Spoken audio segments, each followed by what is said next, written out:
¿Qué tal amigos? ¿Cómo están? Espero que estén muy bien, yo también estoy muy bien. Vamos a continuar con el libro de Homo Deus, en donde nos habíamos quedado, y la lectura dice así. Esta lógica podría impulsar a la humanidad a hacer que la felicidad sea su segundo objetivo principal para el siglo XXI. A primera vista, esto podría parecer un proyecto relativamente fácil.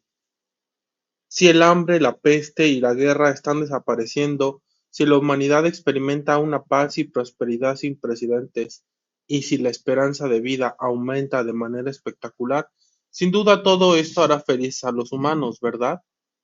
Falso.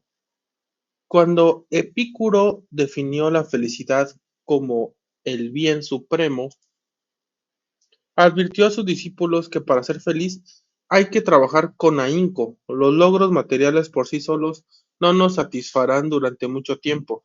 De hecho, la búsqueda ciega de dinero, fama y placer no conseguirá más que hacernos desdichados. Epicuro recomendaba, por ejemplo, comer y beber con moderación y refrenar los apetitos sexuales. A la larga, una amistad profunda nos satisfará más que una orgía frenética. Epicuro esbozó toda una ética de cosas que hay que hacer y que no hay que hacer para guiar a la gente a lo largo de la traicionera senda que lleva a la felicidad. Aparentemente Epicuro había dado con algo: la felicidad no se alcanza fácilmente. A pesar de nuestros logros nunca vistos efectuados en las últimas décadas, en absoluto es evidente que hoy las personas estén significativamente más satisfechas que sus antepasados. De hecho, es una señal ominosa que, a pesar de la mayor prosperidad, confort y seguridad, la tasa de suicidios en el mundo desarrollado sea también mucho más elevada que las sociedades tradicionales. En Perú, Haití, Filipinas y Ghana, países en vías de desarrollo con pobreza e inestabilidad política, cada año se suicida una tasa inferior a 5 de cada 100.000 personas. En países ricos y pacíficos como Suiza, Francia, Japón y Nueva Zelanda, anualmente se quitan la vida una tasa superior a 10 de cada 100.000 personas. En 1985, la mayoría de los surcoreanos eran pobres, no tenían estudios, estaban apegados a las tradiciones y vivían en una dictadura autoritaria. En la actualidad, Corea del Sur es una potencia económica destacada. Sus ciudadanos figuran entre los mejor educados del mundo y cuenta con un régimen estable y comparativamente democrático y liberal. Pero mientras que en 1985 9 de cada 100.000 surcoreanos se quitaban la vida, hoy en día la tasa anual de suicidios en el país es de 36 de cada 100.000. Desde luego, hay tendencias opuestas y mucho más alentadoras. Así, sin duda, la drástica reducción de la mortalidad infantil ha supuesto un aumento de la felicidad humana y compensado principalmente parcialmente el estrés de la vida moderna.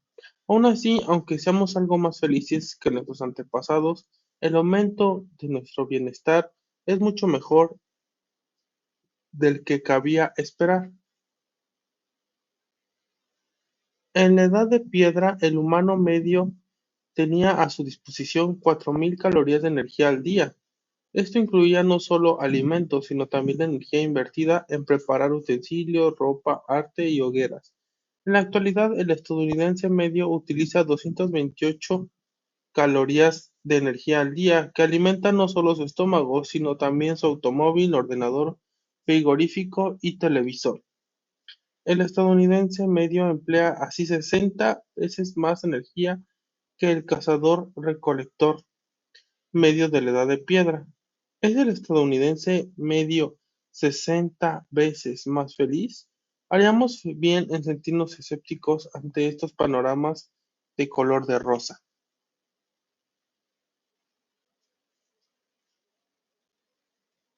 Y aunque hayamos superado muchas de las desgracias de antaño, conseguir la verdadera felicidad puede ser mucho más difícil que abolir el sufrimiento total. En la Edad Media bastaba un pedazo de pan para que un campesino hambriento se sintiera alegre. como se aporta alegría a un ingeniero aburrido con un salario excesivo y sobrepeso.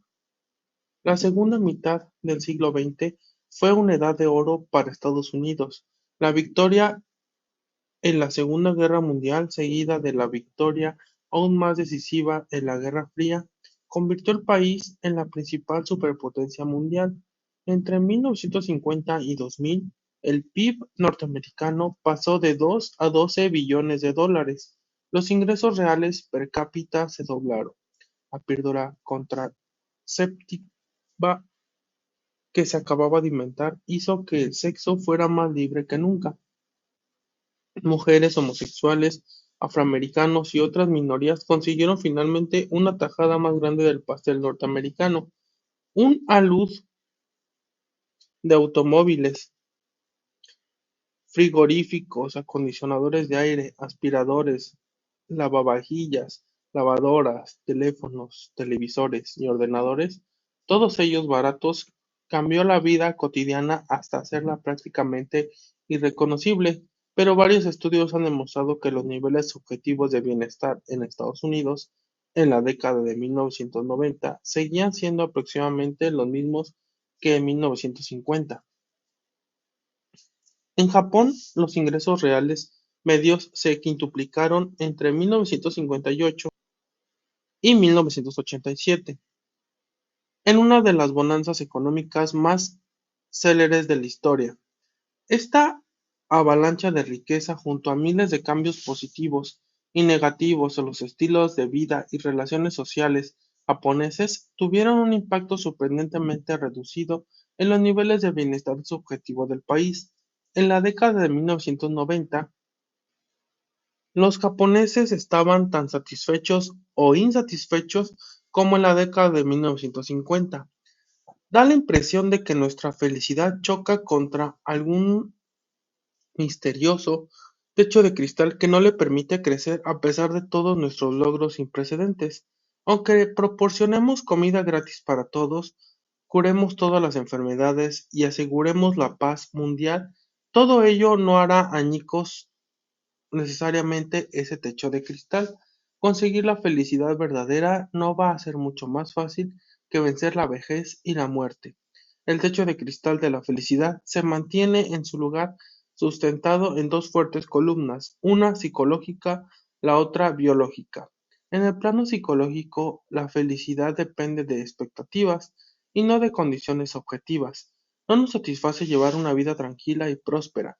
En cambio, si nos sentimos satisfechos cuando la realidad se ajusta a nuestras expectativas, la mala noticia es que a medida que las condiciones mejoran, las expectativas se disparan. Mejoras espectaculares en las condiciones, como las que la humanidad ha experimentado en décadas recientes, se traducen en mayores expectativas y no en una mayor satisfacción. Si no hacemos algo al respecto, también nuestros logros futuros podrían dejarnos tan insatisfechos como siempre. En el plano biológico, tanto nuestras expectativas como nuestra felicidad están determinadas por nuestra bioquímica, más que por nuestra situación económica, social o política. Según Epicuro, somos felices cuando tenemos sensaciones placenteras y nos vemos libres de las desagradables. De manera parecida, Jeremy Bentham sostenía que la naturaleza ofrecía el dominio sobre el hombre a dos amos, el placer y el dolor, y que sólo ellos determinan todo lo que hacemos, decimos y pensamos. El sucesor de Bentham, John Stuart Mill, replicaba que la felicidad no es otra cosa que placer y ausencia del dolor, y que, más allá del placer y del dolor, no hay bien ni mal. Quien intenta deducir el bien y el mal de alguna otra cosa, como la palabra de Dios o el interés nacional, nos engaña y quizá también se engaña a sí mismo. En la época de Epicuro, estas ideas eran blasfemas. En la época de Bentham y Mill eran su versión radical, pero en el inicio del siglo XXI son ortodoxia científica. Según las ciencias de la vida, la felicidad y el sufrimiento no son otra cosa que equilibrios diferentes de las sensaciones corporales. Nunca reaccionamos a acontecimientos del mundo exterior, sino solo a sensaciones de nuestro propio cuerpo. Nadie padece por haber perdido el empleo, por haberse divorciado o porque el gobierno decidió entrar en guerra. Lo único que hace que la gente sea desgraciada son las sensaciones desagradables en su propio cuerpo. Ciertamente, perder el empleo puede desencadenar la depresión, pero la propia depresión es una especie de sensación corporal desagradable. Hay mil cosas que pueden enojarnos, pero el enojo nunca es una abstracción. Siempre se siente como una sensación de calor y tensión en el cuerpo, que es lo que hace que el enojo sea tan exasperante.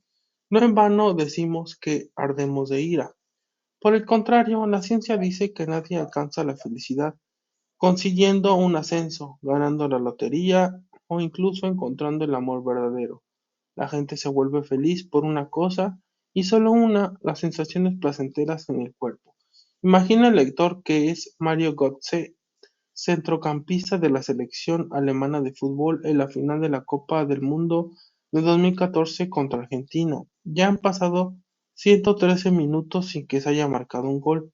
Solo quedan 7 antes de que empiece la temida tanda de lanzamiento de penaltis. Unos 75,000 aficionados excitados llenan el estadio de Maracaná en Río de Janeiro, e incontables millones siguen ansiosos el partido en todo el mundo. Y ahí está usted, a pocos metros de la portería argentina, cuando André Schürrle le hace un pase magnífico. Usted detiene el valor con el pecho que cae hasta su pierna, lo chuta al vuelo y ve cómo supera al portero argentino y va a parar al fondo de la red. ¡Gol!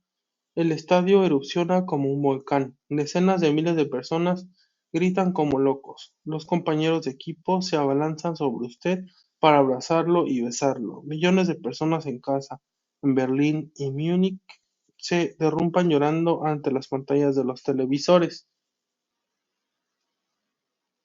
Usted está estático, pero no porque el balón haya entrado en la portería argentina o por las celebraciones que se producen en los Biergarten bávaros. En realidad, está reaccionando a la tempestad de sensaciones que tienen lugar en su interior. Unos escalofríos le recorren la columna vertebral, oleadas de electricidad le surgan el cuerpo y siente que se disuelve en infinidad de bolas de energía que explotan. El lector no tiene que marcar el gol de la victoria en la final de la Copa del Mundo para sentir esas sensaciones. Si acaba de enterarse de que ha conseguido un ascenso inesperado en el trabajo y empieza a saltar de alegría, está reaccionando al mismo tipo de sensaciones. Los planos más profundos de su mente no saben nada de fútbol ni de puestos de trabajo, solo conocen sensaciones. Si le ascienden en el trabajo, pero por alguna razón no experimenta sensaciones placenteras, no se sentirá muy satisfecho. También es cierto lo contrario, se acaba de ser despedido o de perder un partido de fútbol decisivo, pero experimenta sensaciones muy placenteras quizá porque se tomó alguna pastilla, todavía podrá sentirse en la cima del mundo. La mala noticia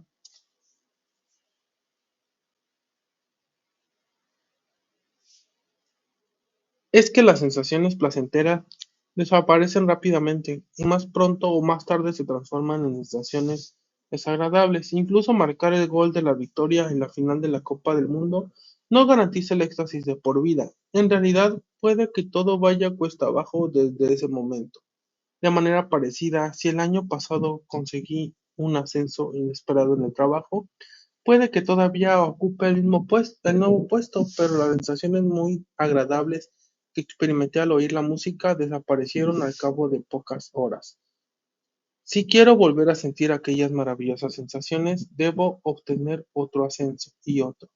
Y si no consigo ningún ascenso, puede que termine sintiéndome mucho más amargado e irascible que si hubiera continuado siendo un humilde pelagatos. Todo esto es culpa de la evolución. Durante incontables generaciones, nuestro sistema bioquímico se adaptó a aumentar nuestras probabilidades de supervivencia y reproducción, no nuestra felicidad. El sistema bioquímico recompensa los actos que conducen a la supervivencia y a la reproducción con sensaciones placenteras, pero estas no son más que un truco efímero para vender. Nos esforzamos para conseguir comida y pareja con el fin de evitar las desagradables sensaciones del hambre y de gozar de sabores agradables y orgasmos maravillosos. Pero los sabores agradables y los orgasmos maravillosos no duran mucho, y si queremos volver a sentirlos, tenemos que ir en busca de más comida y más parejas. ¿Qué habría ocurrido si una mutación rara hubiera creado una ardilla que después de comer una única nuez gozara de una sensación duradera de dicha? Técnicamente esto podría hacerse reprogramando su cerebro. ¿Quién sabe? A lo mejor le ocurrió realmente a alguna afortunada ardilla hace millones de años. Pero si fue así, dicha ardilla gozó de una vida muy feliz y muy corta. Y ese fue el fin de la mutación rara. Porque la arrobada ardilla no se habría molestado en buscar más nueces, y mucho menos parejas. Las ardillas rivales, que se sentían de nuevo hambrientas a los 5 minutos de haber comido una nuez, tuvieron muchas más probabilidades de sobrevivir y de transmitir sus genes a la siguiente generación. Por la misma razón, las nueces que nosotros, los humanos, queremos recolectar, trabajos lucrativos, grandes casas, parejas de buen ver, rara vez nos satisfacen durante mucho tiempo. Hay quien diría que esto no es tan malo, porque no es el fin lo que nos hace felices. Es el viaje. Escalar el Everest es más satisfactorio que hallarse en la cumbre. Los filtreos y el juego previo son más excitantes que el orgasmo. Y realizar experimentos de laboratorio que producirán resultados importantes es más interesante que recibir encomios y premios. Pero esto apenas cambia el panorama, solo indica que la evolución nos controla con una amplia gama de placeres. A veces nos seduce con frescas sensaciones de dicha y tranquilidad, mientras que en otras ocasiones nos incita a seguir adelante con sensaciones excitantes de euforia y emoción. Cuando un animal busca algo que aumente sus probabilidades de supervivencia y reproducción, por ejemplo, comida, pareja o nivel social, el cerebro produce sensaciones de alerta y excitación que impulsan al animal a hacer esfuerzos todavía mayores, porque son muy agradables. En un experimento famoso, los científicos conectaron unos electrodos al cerebro de varias ratas que les permitían generar sensaciones de excitación simplemente presionando un pedal. Cuando a los animales se les dio escoger entre una comida sabrosa y presionar el pedal, prefirieron el pedal, de manera muy parecida a como los niños prefieren seguir con los videojuegos a ir a cenar. Las ratas presionaron el pedal una y otra vez, hasta que se desplomaron de hambre y agotamiento. También los humanos prefieren la excitación de la carrera a descansar en los laureles del éxito. Pero lo que hace que la carrera sea tan atractiva son las sensaciones estimulantes que lleva aparejadas. Nadie desearía escalar montañas, jugar con videojuegos o participar en citas a ciegas si tales actividades estuvieran acompañadas únicamente de desagradables sensaciones de estrés, desesperanza o aburrimiento. Pero las excitantes sensaciones de la carrera son tan efímeras como las sensaciones dichosas de la victoria. El Don Juan que goza de la emoción de un encuentro nocturno, el hombre de negocios que disfruta mordiéndose las uñas mientras ve cómo el Dow Jones sube y baja, y el jugador que lo pasa bien matando monstruos en la montaña del ordenador, no encontrará ninguna satisfacción recordando las aventuras de ayer. Al igual que las ratas que presionan el pedal una y otra vez, también los Don Juanes, los magnates de los negocios y los jugadores necesitan un nuevo chute cada día. Peor aún, también aquí las expectativas se adaptan a las condiciones y los retos de ayer se convierten con demasiada celeridad en el tedio de hoy. Quizá la clave de la felicidad no sea ni la carrera ni la medalla de oro, sino combinar las dosis adecuadas de excitación y tranquilidad. Pero la mayoría tendremos a saltar directamente del estrés al aburrimiento y de nuevo al estrés, y estamos igual de descontentos con el uno como con el otro. Si la ciencia está en lo cierto y nuestra felicidad viene determinada por nuestro sistema bioquímico, la única manera de asegurar un contento duradero es amañar ese sistema. Olvidemos el crecimiento económico, las reformas sociales y las evoluciones políticas para aumentar los niveles mundiales de felicidad. Necesitamos manipular la bioquímica humana. Y eso es exactamente lo que hemos empezado a hacer en las últimas décadas. Hace 50 años los medicamentos psiquiátricos conllevaban un grave estigma. Hoy en día ese estigma se ha roto. Para bien o para mal, un porcentaje creciente de la población toma medicamentos psiquiátricos de forma regular, no solo para curar enfermedades debilitantes, sino también para encarar depresiones más leves y episodios ocasionales de abatimiento.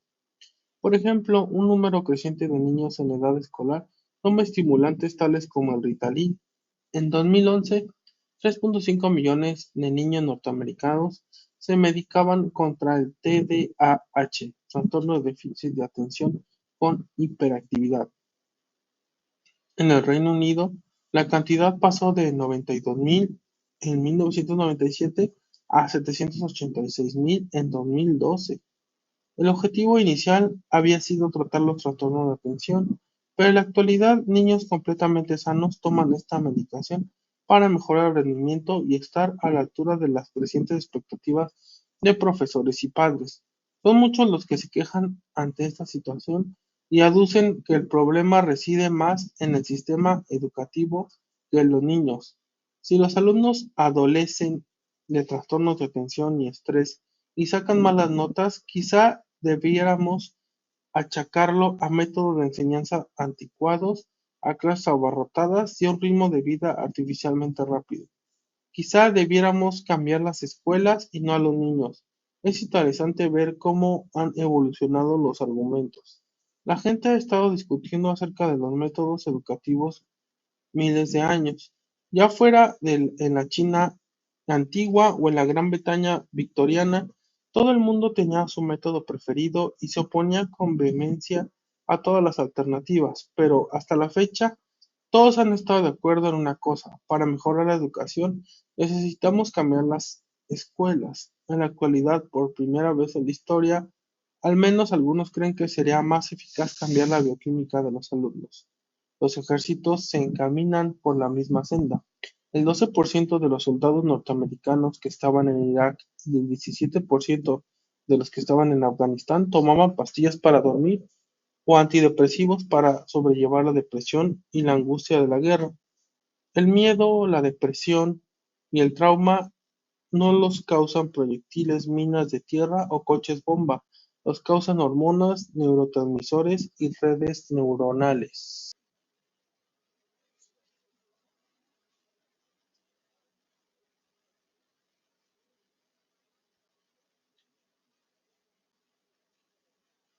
Dos soldados pueden encontrarse hombro con hombro en la misma emboscada. Uno de ellos quedará paralizado por el terror, perderá el sentido común y tendrá pesadillas durante años después del suceso.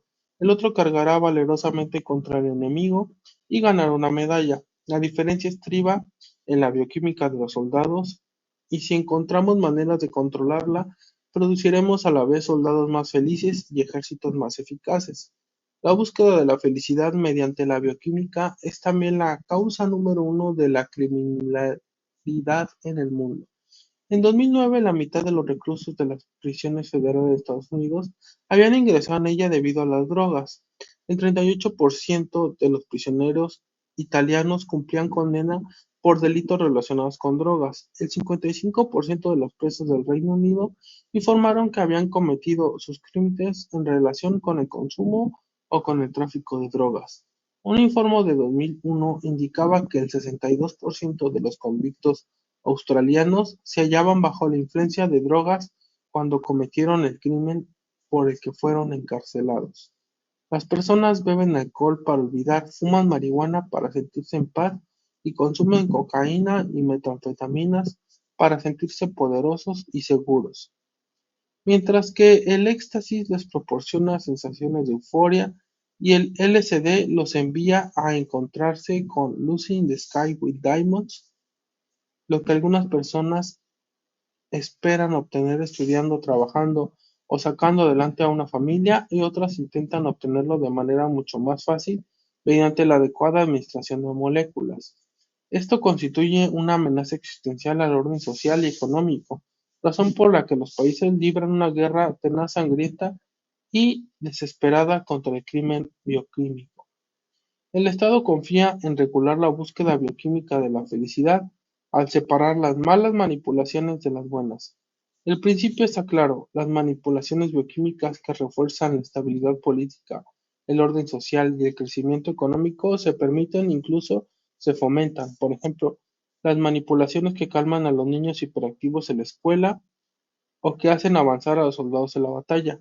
Las manipulaciones que amenazan la estabilidad y el crecimiento se prohíben, pero cada año nacen nuevas drogas en los laboratorios de investigación de universidades, compañías farmacéuticas y organizaciones criminales, y también cambian las necesidades del Estado y del mercado. A medida que la búsqueda bioquímica de la felicidad se acelere, remodelará la política, la sociedad y la economía, y será cada vez más fácil controlarla. Y los medicamentos y las drogas son solo el inicio. En los laboratorios de investigación, los expertos ya están trabajando en maneras más refinadas de manipular la bioquímica humana, como por ejemplo enviar estímulos eléctricos directos a puntos específicos del cerebro o modificar genéticamente la organización de nuestro cuerpo. No importa cuál sea el método exacto, conseguir felicidad mediante la manipulación biológica no será fácil, porque requiere alterar los patrones fundamentales de la vida, pero tampoco fue fácil superar el hambre, la peste y la guerra. En absoluto es indiscutible que la humanidad tenga que invertir tanto esfuerzo en la búsqueda bioquímica de la felicidad. Hay quien dirá que simplemente la felicidad no es lo bastante importante y que es erróneo considerar la satisfacción individual el principio, el principal objetivo de la sociedad humana. Otros podrían estar de acuerdo en que la felicidad es el bien supremo, pero se alinearían con la definición biológica de felicidad como el hecho de percibir sensaciones placenteras. Hace unos 2300 años, Epicuro advirtió a sus discípulos que era probable que la búsqueda desmesurada de placer los hiciera más desgraciados que felices. Un par de siglos antes, Buda había hecho una afirmación todavía más radical al enseñar que la búsqueda de sensaciones placenteras es en realidad la raíz misma del sufrimiento. Dichas sensaciones son solo vibraciones efímeras y sin sentido. Incluso cuando lo sentimos, no reaccionamos ante ellas con alegría, por el contrario, ansiamos más. De ahí que, por muchas que vaya a sentir, las sensaciones dichosas o emocionantes nunca me satisfarán. Si identifico la felicidad con sensaciones placenteras y fugaces, y anhelo experimentarlas cada vez en mayor cantidad, no tengo más opción que buscarlas en forma constante. Cuando finalmente las consigo, desaparecen enseguida, y puesto que el simple recuerdo de los placeres pasados no me satisfará, tendré que volver a empezar una y otra vez. Incluso si prolongo esta búsqueda durante décadas, nunca me proporcionará ningún logro duradero. Por el contrario, cuanto más anhelo esas sensaciones placenteras, más estresado e insatisfecho me sentiré. Para conseguir la felicidad real, los humanos necesitan desacelerar la búsqueda de sensaciones placenteras, no acelerarla. Esta visión budista de la felicidad tiene mucho más en común con la visión bioquímica. Ambas coinciden en que las sensaciones agradables desaparecen con la misma rapidez con que surgen, y que mientras las personas deseen sensaciones placenteras sin, en realidad, experimentarlas, seguirán sintiéndose insatisfechas. Sin embargo, este problema tiene dos soluciones muy diferentes. La solución bioquímica es desarrollar productos y tratamientos que proporcionen a los humanos un sinfín de sensaciones placenteras, de modo que nunca nos falten. La sugerencia de Buda era reducir nuestra ansia de sensaciones agradables y no permitir que éstas controlen nuestra vida. Según Buda, podemos entrenar nuestra mente para que aprenda a observar detenidamente cómo surgen y pasan constantemente dichas sensaciones. Cuando la mente sepa ver nuestras sensaciones como lo que son, vibraciones efímeras y sin sentido, dejará de interesarnos buscarlas, porque ¿qué sentido tiene correr tras algo que desaparece tan deprisa como aparece? Hoy en día la humanidad está mucho más interesada en la solución bioquímica. No importa lo que digan los monjes de sus cuevas del Himalaya o los filósofos en sus torres de marfil. Para el gigante capitalista la felicidad es placer. Punto. Con el tiempo nuestra tolerancia a las sensaciones desagradables se reduce y aumenta nuestro anhelo de sensaciones agradables. Tanto la investigación científica como la actividad económica se orienta a este fin y cada año se producen mejores analgésicos, nuevos sabores de helados, colchones más cómodos y juegos más adictivos para nuestros teléfonos inteligentes, de modo que no padezcamos ni un solo instante de tedio mientras esperamos el autobús. Todo esto no bastará, desde luego. La evolución no adaptó a Homo sapiens para que experimentara el placer constante, por lo que si a pesar de ello eso es lo que la humanidad quiere, helados y teléfonos inteligentes no bastarán. Habrá que cambiar nuestra bioquímica y remodelar nuestro cuerpo y nuestra mente. Así que ya estamos trabajando en ello. Se puede debatir si es algo bueno o malo, pero parece que el segundo gran proyecto del siglo XXI, garantizar la felicidad global, implicará remodelar Homo sapiens para que pueda gozar del placer perpetuo. Los dioses del planeta Tierra. Al buscar la dicha y la inmortalidad, los humanos tratan en realidad de ascender a dioses. No solo porque estos son cualidades divinas, sino también porque, para superar la vejez y la desgracia, los humanos tendrán que adquirir antes el control divino de su propio sustrato biológico. Si llegamos a tener alguna vez el poder de eliminar la muerte y el dolor de nuestro sistema, es probable que el mismo poder baste para modificar nuestro sistema, prácticamente de cualquier manera que queramos, y manipular nuestros órganos, emociones e inteligencia de mil maneras diferentes. Si lo desea, uno podrá comprar la fuerza de Hércules, la sensualidad de Afrodita, la sabiduría de Atenea o la locura de Dionisio. Hasta ahora, aumentar el poder humano se basaba principalmente en mejorar nuestras herramientas externas. En el futuro puede que se base más en mejorar el cuerpo y la mente humanos y en fusionarnos directamente con nuestras herramientas. El ascenso de los humanos a dioses puede seguir cualquiera de estos tres caminos: ingeniería biológica, ingeniería cyborg e ingeniería de seres no orgánicos. La ingeniería biológica comienza con la constatación de que estamos lejos de comprender todo el potencial de los cuerpos orgánicos. Durante 4.000 millones de años, la selección natural ha estado retocando y reajustando estos cuerpos de tal manera que pasamos de amebas a reptiles y de estos a mamíferos y a sapiens. Pero no hay razón para pensar que los sapiens sean la última estación. Cambios relativamente pequeños en genes, hormonas y neuronas bastaron para transformar a Homo erectus, incapaz de producir nada más interesante que cuchillos de sílex, en Homo sapiens, que produce naves espaciales y ordenadores. ¿Quién sabe cuál podría ser el resultado de unos pocos cambios más en nuestro ADN, nuestro sistema hormonal o nuestra estructura cerebral? La bioingeniería no va a esperar pacientemente a que la selección natural obre su magia. En lugar de ello, los bioingenieros tomarán el viejo cuerpo del sapiens y con deliberación reescribirán su código genético, reconectarán sus circuitos cerebrales, modificarán su equilibrio bioquímico, incluso harán que le crezcan extremidades completamente nuevas. De esta manera crearán nuevos diosesillos que podrán ser tan diferentes de nosotros, sapiens, como diferentes somos de Homo erectus. La ingeniería cyborg irá un paso más allá y fusionará el cuerpo orgánico con dispositivos no orgánicos, como manos biónicas, ojos artificiales o millones de nanorobots que navegarán por nuestro torrente sanguíneo, diagnosticarán problemas y repararán daños. Un cyborg de este tipo podrá gozar de capacidades que superarán con mucho las de cualquier cuerpo orgánico. Por ejemplo, todas las partes de un cuerpo orgánico tienen que estar en contacto directo mutuo para poder funcionar. Si el cerebro de un elefante está en la India, sus ojos y orejas en China y sus patas en Australia, lo más probable es que dicho elefante esté muerto, o incluso si en algún sentido misterioso estuviera vivo, no vería, oiría ni andaría. En cambio, un cyborg podría existir en numerosos lugares al mismo tiempo. Una doctora cyborg podría realizar operaciones quirúrgicas de emergencia en Tokio, en Chicago y a una estación espacial en Marte sin salir de su despacho de Estocolmo.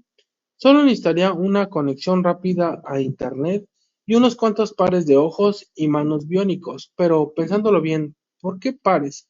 ¿Por qué no cuartetos? De hecho, incluso estos son realmente superfluos. ¿Por qué un médico cyborg tendría que sostener en la mano un bisturí de cirujano cuando podría conectar su mente directamente al instrumento? Quizá esto parezca ciencia ficción, pero ya es una realidad.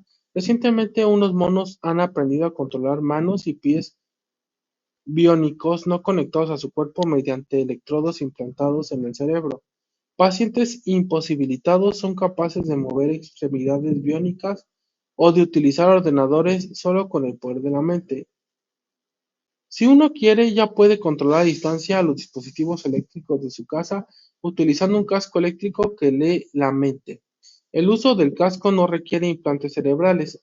Funciona al leer las señales eléctricas que pasan a través del cuero cabelludo. Si uno quiere encender la luz de la cocina, se le coloca el casco. Imagina alguna señal mental preprogramada, por ejemplo, que su mano derecha se mueve y el interruptor se acciona. Se pueden comprar estos cascos por internet por solo $400.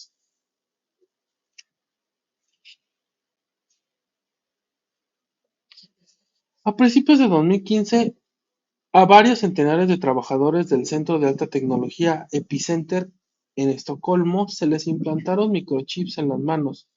Los chips tienen el tamaño aproximado de un grano de arroz y almacenan información personalizada de seguridad.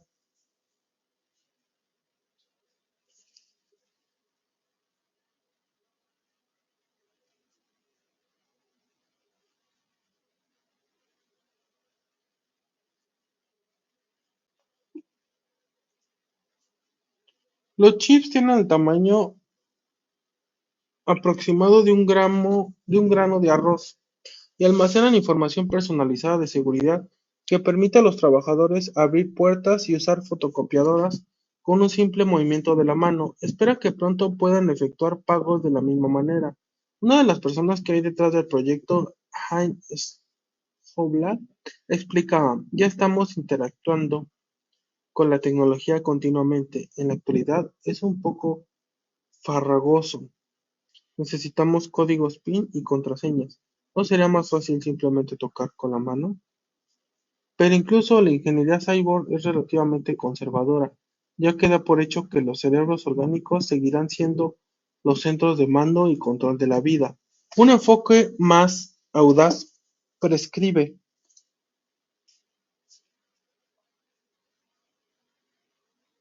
un enfoque más audaz prescinde por completo de las partes orgánicas y espera producir seres totalmente inorgánicos. Las redes neuronales serán sustituidas por programas informáticos con la capacidad de navegar tanto por mundos virtuales como no virtuales, libres de las limitaciones de la química orgánica. Después de 4.000 millones de años de vagar dentro del reino de los compuestos orgánicos, la vida saltará a la inmensidad del reino inorgánico y adoptará formas que no podemos imaginar ni siquiera en nuestros sueños más fantásticos. Después de todo, nuestros sueños más fantásticos siguen siendo producto de la química orgánica. No sabemos a dónde nos pueden llevar estas sendas ni qué aspecto tendrán nuestros descendientes semidioses.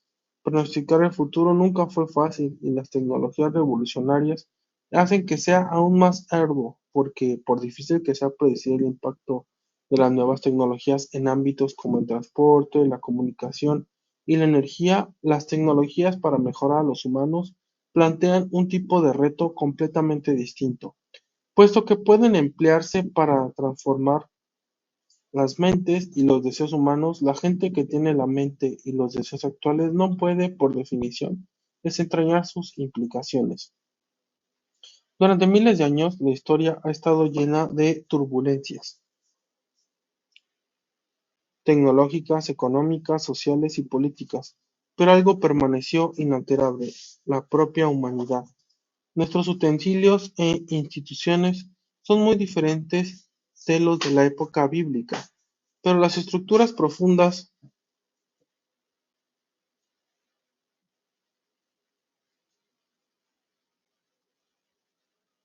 de la mente humana siguen siendo iguales. Esta es la razón por la que todavía podemos vernos entre las páginas de la Biblia, en los escritos de Confucio o en las tragedias de Sófocles y Eurípides. Estos clásicos fueron creados por humanos que eran como nosotros, razón por la cual sentimos que hablan como nosotros. En las producciones teatrales modernas, Edipo, Hamlet y Otelo pueden llevar tejanos y camisetas y tener cuentas de Facebook, pero sus conflictos emocionales son los mismos que en el drama original. Sin embargo, cuando la tecnología nos permita remodelar la mente humana, Homo sapiens desaparecerá, la historia humana llegará a su fin y se iniciará un tipo de proceso completamente nuevo que la gente, como el lector y como yo, no podemos ni imaginar. Muchos estudiosos intentan predecir qué aspecto tendrá el mundo en 2100 o en 2200. Es una pérdida de tiempo. Cualquier predicción que valga la pena debe tener en cuenta la capacidad de remodelar la mente humana, y esto es imposible. Hay muchas respuestas sensatas a la pregunta: ¿qué harían con la biotecnología personas con una mente parecida a la nuestra? Pero no hay buenas respuestas a la pregunta: ¿qué harían seres con un tipo de mente diferente con la biotecnología? Todo lo que podemos decir es que probablemente que personas semejantes a nosotros empleen la biotecnología para remodelar su propia mente, y que las mentes actuales son incapaces de entender lo que podría suceder a continuación. Aunque por lo tanto los detalles son turbios, podemos estar seguros acerca de la dirección general que seguirá la historia. En el siglo XXI, el tercer gran proyecto de la humanidad será adquirir poderes divinos de creación y destrucción y promover Homo sapiens o Homo Deus. Ese tercer proyecto obviamente incorpora los otros dos y se alimenta de ellos. Queremos la capacidad de remodelar nuestro cuerpo y nuestra mente por encima de todo para escapar de la vejez, la muerte y la desgracia. Pero cuando la tengamos, ¿quién sabe qué otras cosas podremos hacer con dicha capacidad? Así bien, podríamos esperar que la nueva agenda humana vaya a contener en verdad un solo proyecto, con muchas ramas: conseguir la divinidad. Si esto parece acientífico o directamente excéntrico, es porque la gente suele malinterpretar el significado de divinidad. La divinidad no es una cualidad metafísica vaga, y no es lo mismo que la omnipotencia. Cuando hablo de transformar a los humanos en dioses, pienso más en los términos de los dioses griegos o los devas hindús, y no en el omnipotente Padre bíblico que está en los cielos. Nuestros descendientes tendrán todavía sus debilidades, manías y limitaciones, de la misma manera que Zeus e Indra tendrán las suyas, pero podrán amar, odiar, crear y destruir a una escala muchísimo mayor que la nuestra. A lo largo de la historia, se ha creído que la mayoría de los dioses gozaban no de omnipotencia, sino más bien de supercapacidades específicas, como la de diseñar y crear seres vivos, la de transformar su propio cuerpo, la de controlar el ambiente y la meteorología, la de leer la mente y comunicarse a distancia, la de viajar a velocidades muy elevadas y desde luego la de librarse de la muerte y vivir indefinidamente. Los humanos están dedicados a adquirir todas estas capacidades y alguna otra. Determinadas capacidades tradicionales que durante muchos milenios se consideraron divinas se han vuelto tan comunes en la actualidad que apenas pensamos en ellas.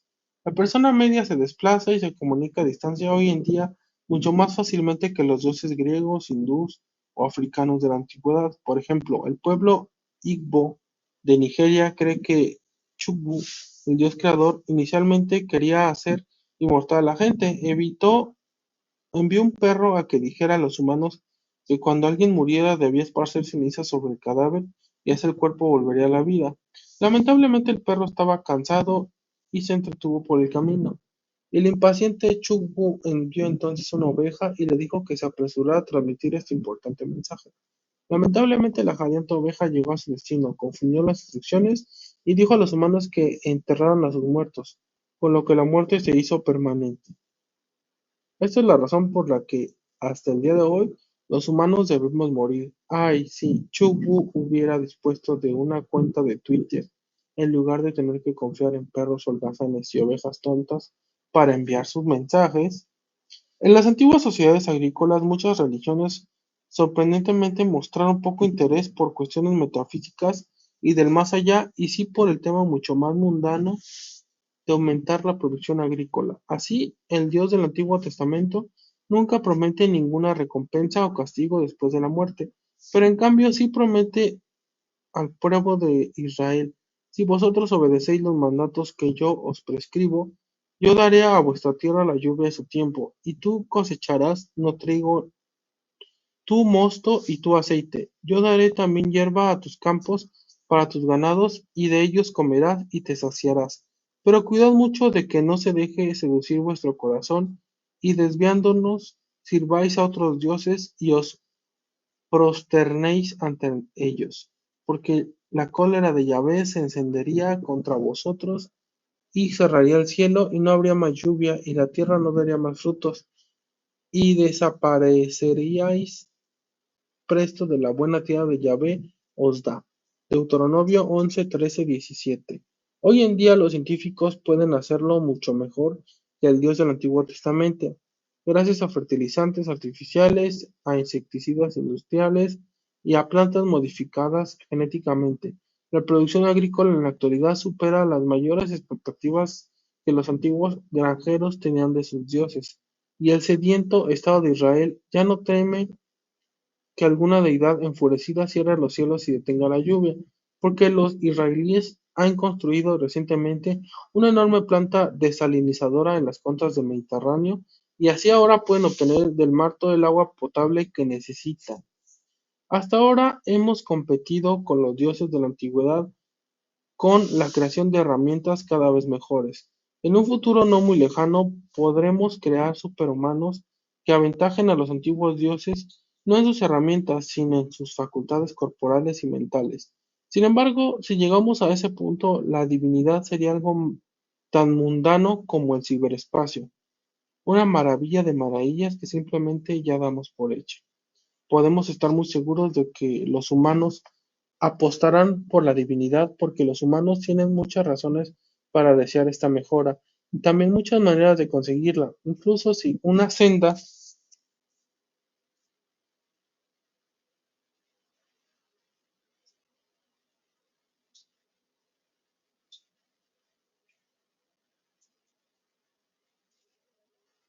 prometedora acaba siendo un callejón sin salida. Habrá rutas alternativas que seguirán abiertas. Por ejemplo, podríamos descubrir que el genoma humano es demasiado complicado para someterlo a una manipulación seria, pero esto no impediría el desarrollo de interfaces cerebro-ordenador, nanorobots o inteligencia artificial. Pero no hay que asustarse, al menos no de inmediato. Mejorar a los sapiens sería un proceso histórico gradual y no un apocalipsis al estilo de Hollywood. Homo sapiens no será exterminado por una sublevación de robots. Es más probable que Homo sapiens se mejore a sí mismo paso a paso, y que se una a los robots y ordenadores en el proceso, hasta que nuestros descendientes miren atrás y se den cuenta de que ya no son la clase de animal que escribió la Biblia, construyó la Gran Muralla en China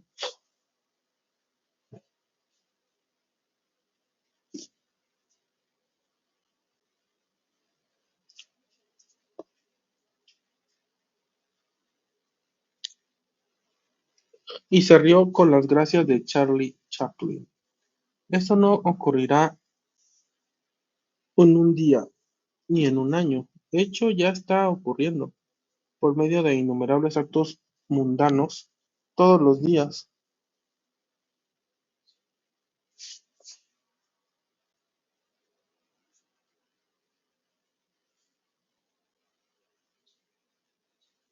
Millones de personas deciden conceder a su teléfono inteligente un poco más de control sobre su vida, y o probar un nuevo medicamento antidepresivo más eficaz en su búsqueda de salud, felicidad y poder. Los humanos cambiarán gradualmente, primero una de sus características y después otra y otra, hasta que ya no sean humanos. Por favor, ¿puede alguien pisar el freno? Dejando a un lado las explicaciones sosegadas, muchas personas entran en pánico cuando oyen hablar de estas posibilidades. Están dispuestas a seguir el consejo de sus teléfonos inteligentes o a tomar cualquier medicamento que el médico les recete, pero cuando oyen hablar de superhumanos mejorados dicen, espero morirme antes de que eso ocurra. Una amiga me dijo una vez que lo que más teme de envejecer es volverse irrelevante, volverse una anciana nostálgica que no puede entender el mundo que la rodea ni contribuir demasiado a dicho mundo. Esto es lo que tememos colectivamente, como especie, cuando oímos hablar de superhumanos. Vivimos con la impresión de que en un mundo así, nuestra identidad, nuestros sueños e incluso nuestros temores serán irrelevantes y que no tendremos nada más que aportar. Sea lo que sea en la actualidad el lector, ya se trate de un devoto hindú, jugador de cricket o una lesbiana que aspira a ser periodista, en un mundo mejorado se sentirá como un cazador neandertal en Wall Street. No encajará. Los neandertales no tenían que preocuparse por el Nasdaq, porque estaban protegidos de él por un escudo de decenas de miles de años. Sin embargo, en la actualidad, nuestro mundo de sentido puede hundirse en cuestión de décadas. No podemos contar con la muerte para que nos libre de ser completamente irrelevantes. Incluso si en 2100 los dioses no caminan aún por nuestras calles, es probable que el intento de mejorar.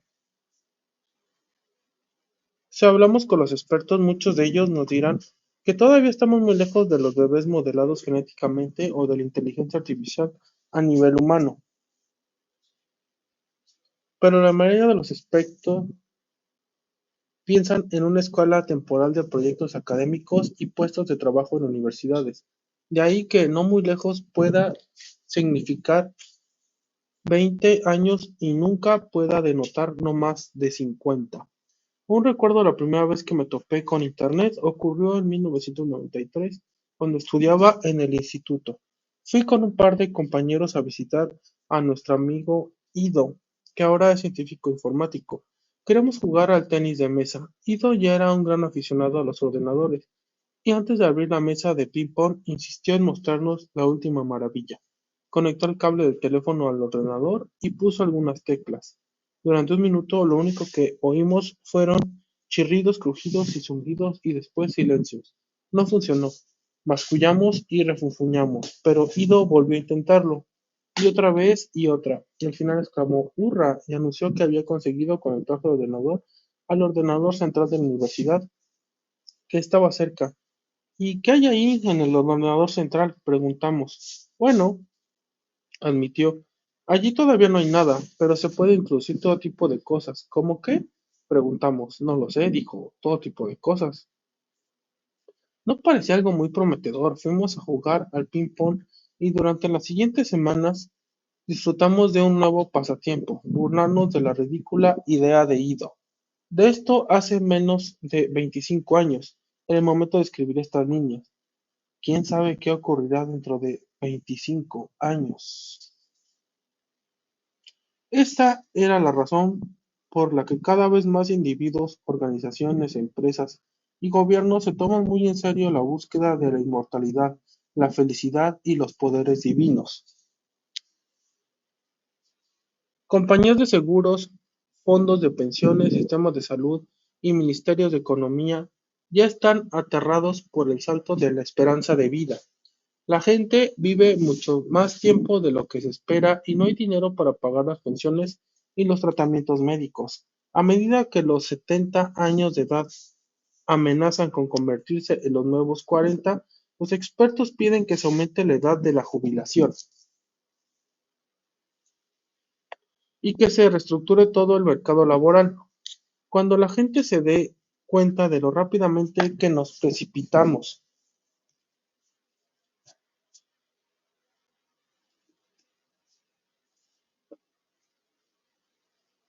Cuando la gente se dé cuenta de lo rápidamente que nos precipitamos a lo gran desconocido y que no podemos contar siquiera con la muerte para protegernos de él, Su reacción será confiar en que alguien pise el freno y consiga reducir la velocidad, pero no podemos pisar el freno por varias razones.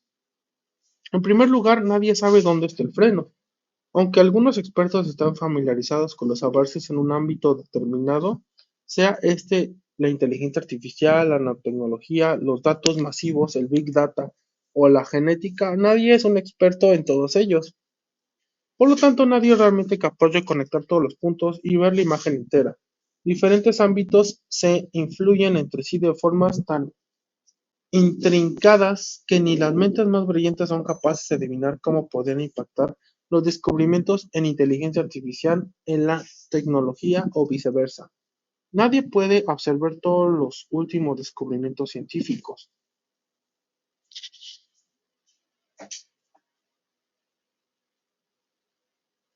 Nadie puede predecir qué aspecto tendrá la economía global dentro de 10 años y nadie tiene ninguna pista de hacia dónde nos dirigimos con tanta precipitación.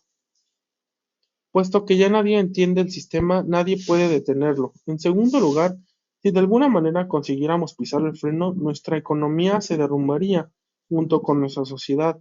Tal como se explica en un capítulo posterior, la economía moderna necesita un crecimiento constante e indefinido para sobrevivir.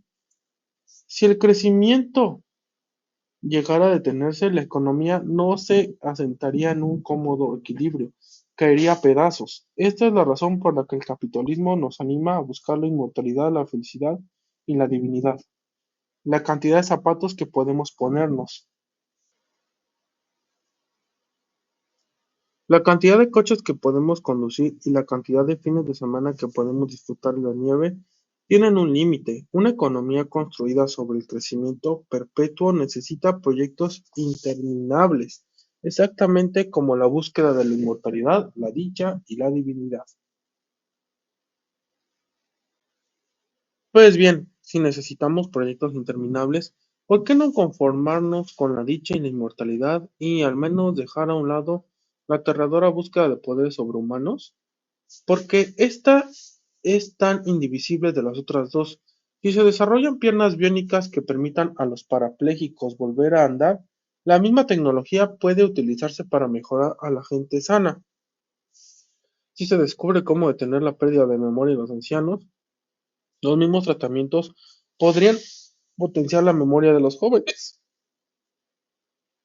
No hay una línea clara que separe curar de mejorar.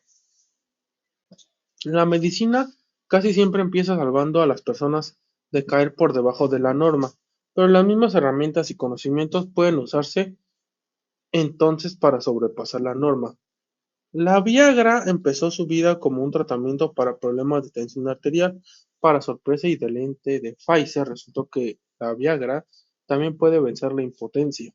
Ello ha permitido a millones de hombres recuperar su capacidad sexual normal, pero muy pronto, hombres que en principio no tenían problemas de impotencia empezaron a consumir la misma píldora para superar la norma y adquirir una potencia sexual de la que nunca habían disfrutado. Lo que ocurre con medicamentos concretos puede ocurrir también con ámbitos enteros de la medicina. La cirugía plástica moderna nació en la Primera Guerra Mundial cuando Harold Gilles empezó a tratar heridas faciales en el Hospital Militar de Aldershot. Tras el fin de la guerra, los cirujanos descubrieron que las mismas técnicas podían también transformar narices perfectamente sanas pero feas en ejemplares más hermosos. Aunque la cirugía plástica siguió ayudando a los enfermos y heridos, empezó a dedicar más atención a mejorar a los sanos. En la actualidad, los cirujanos plásticos ganan millones en clínicas privadas cuyo objetivo único y explícito es mejorar a los sanos y embellecer a los ricos.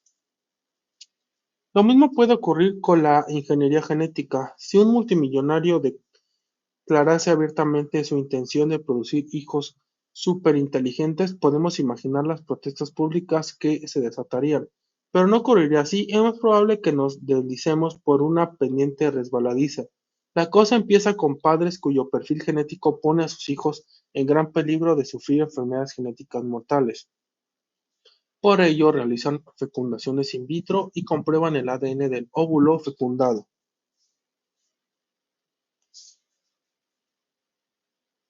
Si todo está en orden perfecto, pero si la prueba de ADN descubre las temidas mutaciones, se destruye el embrión. Pero ¿por qué correr un riesgo de al fecundar un solo óvulo? Mejor fecundar varios, de modo que aunque 3 o 4 salgan defectuosos, hay al menos uno bueno. Cuando este procedimiento de selección in vitro resulte lo bastante aceptable y barato, su uso podría extenderse. Las mutaciones son un riesgo generalizado. Todas las personas portan en su ADN algunas mutaciones nocivas y alelos menos que óptimos. La reproducción sexual es una lotería. Una anécdota famosa y probablemente apócrifa relata un encuentro en 1923 del premio Nobel Anatole France y la hermosa y dotada bailarina Isadora Duncan. Al comentar el movimiento eugenésico en aquel entonces popular, Duncan dijo: "Imagino un niño con mi belleza y su inteligencia". France respondió: "Sí, pero imagine un niño con mi belleza y su inteligencia". Bien, entonces, ¿por qué no amañar la lotería? Fecundar varios óvulos y elegir el que tenga la mejor combinación. Cuando la investigación con células madre nos permita crear una provisión ilimitada y barata de embriones humanos, podremos seleccionar nuestro bebé óptimo de entre centenares de candidatos, todos los cuales portarán nuestro ADN y serán perfectamente naturales, y ninguno de los cuales requerirá ninguna ingeniería genética futurista. Repitamos este procedimiento durante algunas generaciones y podremos terminar fácilmente con superhumanos o con una distopía terrorífica.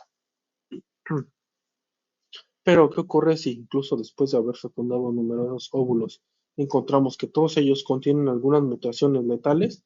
¿Deberíamos destruir todos los embriones? En lugar de hacerlo, ¿por qué no sustituir los genes problemáticos? Un exitoso avance es el efectuado con el ADN mitocondrial. Las mitocondrias son diminutos orgánulos que hay en el interior de las células humanas y que producen la energía que ésta utiliza.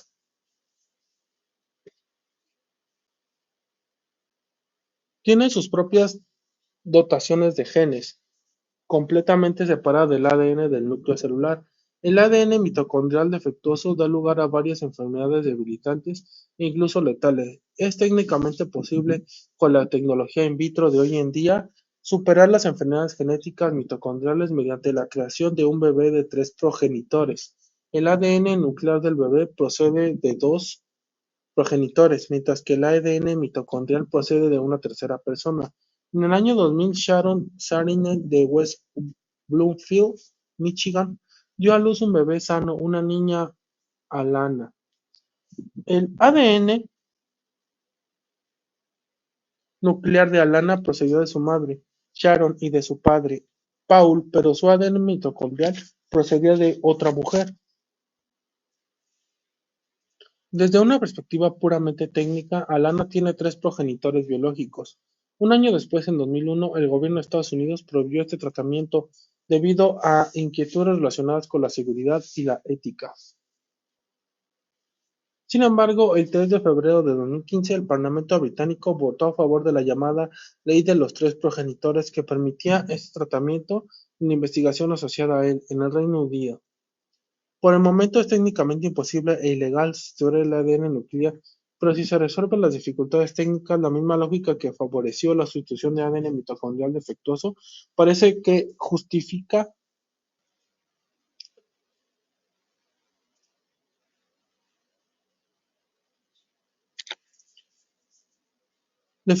parece que justificará hacer lo mismo con el ADN nuclear. Después de la selección y la sustitución, el siguiente paso potencial es la corrección. Una vez que sea posible corregir genes letales, ¿por qué pasar por el embrollo de insertar un ADN extraño cuando se puede simplemente reescribir el código y transformar un gen mutante peligroso en su versión benigna? Es posible que entonces podamos empezar a usar el mismo mecanismo para reparar no solo los genes letales, sino también los responsables de enfermedades menos letales, del autismo, de la estupidez y de la obesidad. ¿Quién querría que su hijo o su hija padeciera alguno de estos? Supongamos que un test genético indica que nuestra futura hija será con toda probabilidad lista, hermosa y amable, pero padecerá depresión crónica. ¿No querríamos librarla de años de infelicidad mediante una intervención rápida e indolora en el tubo de ensayo? Y ya puestos, ¿por qué no darle a la niña un empujoncito? La vida es dura y exigente incluso para la gente sana. De modo que seguramente sería difícil que la pequeña tuviera un sistema inmunitario más fuerte de lo normal, una memoria por encima de la media o una predisposición particularmente alegre. Y aunque no quisiéramos esto para nuestra hija, ¿qué pasaría si los vecinos se lo estuvieran haciendo a la suya? ¿Aceptaríamos que nuestra hija quedara rezagada? ¿Y si el gobierno prohibiera a todos los ciudadanos modificar a sus bebés? ¿Qué ocurriría si los norcoreanos lo hicieran y produjeran genios?